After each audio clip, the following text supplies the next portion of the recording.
சீதாவை திருப்தி பண்ணி வைக்கிறது சுக்ரீவன் பரமதீரன். அழகாக லக்ஷ்மணனை பல்லக்கில் ஏற்றி ராமன் சென்னையில் கொண்டு இறக்கினான். லக்ஷ்மணனை பல்லக்கில் ஏற்றி பார்த்தோன்னே ராமன் கொண்டு போயிட்டான். உத்தரவு போட்டு சைன்யங்கள் எல்லாம் அனுப்பிச்சு 4ஆக பிரித்து, அதாவது தெற்கு திக்கு தடைமுள்ள திக்குங்கிறனால முக்கியமான வானர்களை சேர்த்து 4 பேருக்கு 1 மாதம் கொடுத்துருந்தாள். எல்லாம் வந்து இல்லைன்னு கையாட்டிடுத்தோம். தெற்கு திக்கில் போன ஹனுமத் பிரதிகள், ஜாம்பவத் பிரதிகள், அங்கத பிரதிகள்லாம் போனாள்.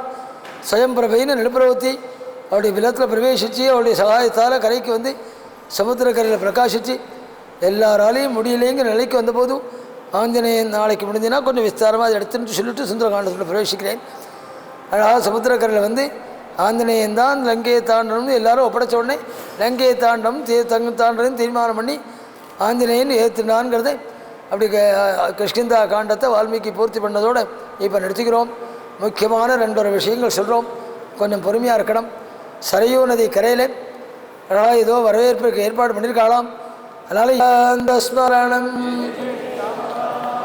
சத்குரு சுவாமினா ஆஞ்சநேய சுவாமினா கனகல சத்கல சிந்து ஜலை ரனு சிஞ்சினுதே குணரங்க புவம் भजति सकिं न शचि कुच कुंभतटि परिरंभ सुखानुभवं तव चरणं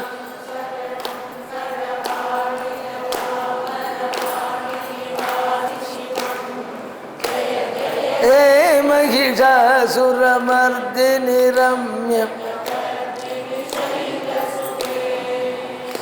कुन्दसुमे वृन्दसमे मन्दहसितास्यं नन्दकुलनन्दभरतुन्दलनकन्दं पूतनिजगीतलवधूतदुरितं तं वातपुरनाथमिममातनुहृदब्जे नमः पार्वतीपतये